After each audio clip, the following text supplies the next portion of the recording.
আজ একটি সাংস্কৃতিক অনুষ্ঠানের ভিডিও শেয়ার করব সবার সাথে।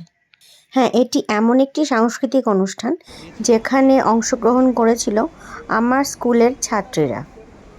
অনুষ্ঠানটি হয়েছিল কলকাতার নজরুল মঞ্চে।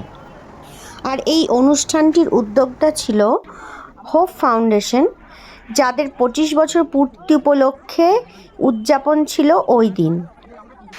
নির্দিষ্ট সময়ে সেদিন উপস্থিত হয় প্রত্যেকটি বাচ্চা অডিটোরিয়ামে এবং সেখানেই তাদের সমস্ত ড্রেস এবং মেকআপ হয়।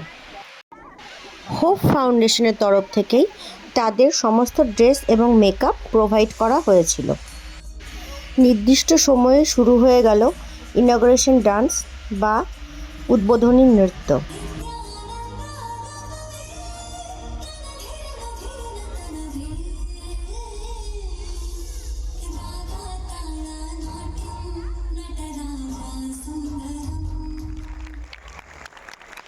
উদ্বোধনী নৃত্যের পরেই শুরু হলো হোপ ফাউন্ডেশন সম্পর্কে কিছু কথা। এই বক্তব্যের পরেই সমস্ত প্রধান অতিথিদেরকে সম্বর্ধনা জ্ঞাপন করা হলো। এবার এই সম্বর্ধনা জ্ঞাপন অনুষ্ঠানের পরেই পরবর্তী অনুষ্ঠান অর্থাৎ সাংস্কৃতিক অনুষ্ঠান শুরু হয়ে গেল সঙ্গীতের মাধ্যমে।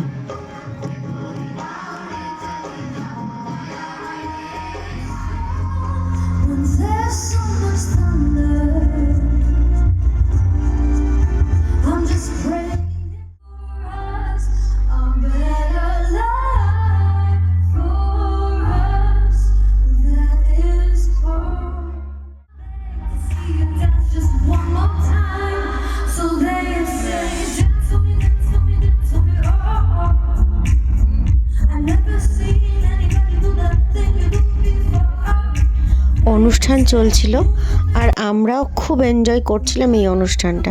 এই যে আমরা সবাই একসাথে বসে আছি এবং অনুষ্ঠানটা সবাই মিলে খুব এনজয় করছি। আর সবার সাথে বসে আরও একজন এই অনুষ্ঠানটা এনজয় করছে এবং ভিডিও করছে, সে হচ্ছে আমি।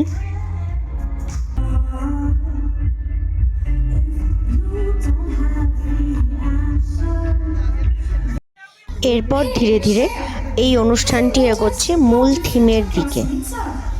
আর এই অনুষ্ঠানের মূল থিম ছিল ইউনিটি ইন ডাইভার্সিটি, অর্থাৎ বৈচিত্র্যের মধ্যে ঐক্য। আর আমাদের মেয়েদের ড্রেস এবং মেকআপ দেখে সবাই নিশ্চয়ই এতক্ষণে গেস করেই ফেলেছো যে তারা কোন স্টেটের ওপরে নাচ করবে।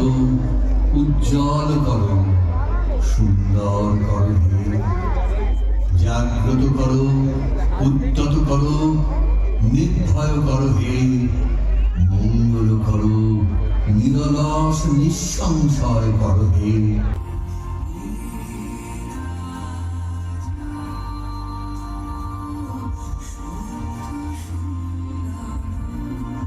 প্রথম যে প্রাদেশিক নৃত্য শুরু হয় তা হলো মধ্যপ্রদেশের বা এমপির। ছোট্ট ছোট্ট বাচ্চারা নানা রকমের প্রপস ইউজ করে এত সুন্দরভাবে এই নৃত্যশৈলী তুলে ধরেছিল যে বলার কথা নেই।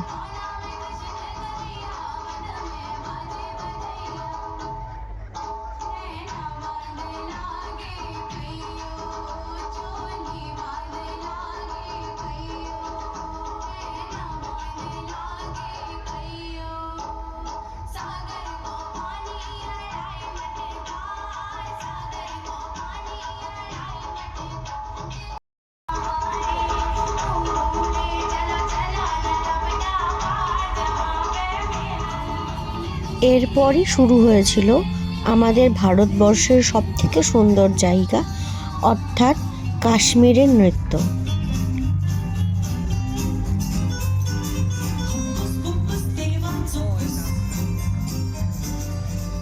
কাশ্মীরের পরই ছিল আমাদের একটি বৈচিত্র্যপূর্ণ রাজ্য নাগাল্যান্ডের নৃত্য। এই নৃত্যশৈলী দেখতে দেখতে আমরা আবেশাচ্ছন্ন হয়ে গিয়েছিলাম। অদ্ভুত রকমভাবে এই ছোট্ট ছোট্ট বাচ্চাগুলো এই নৃত্যশৈলী ফুটিয়ে তুলেছিল। মনে হচ্ছিল নাগাল্যান্ডের কোনো একটি গ্রামের মধ্যে বসে আমরা এই নৃত্যশৈলীকে উপভোগ করছি।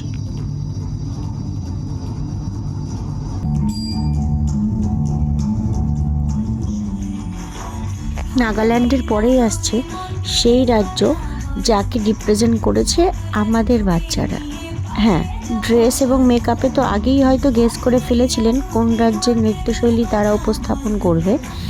এখন আরও পরিষ্কার করে আমি বলে দিচ্ছি, সেটি হচ্ছে আসাম রাজ্যের বিহু।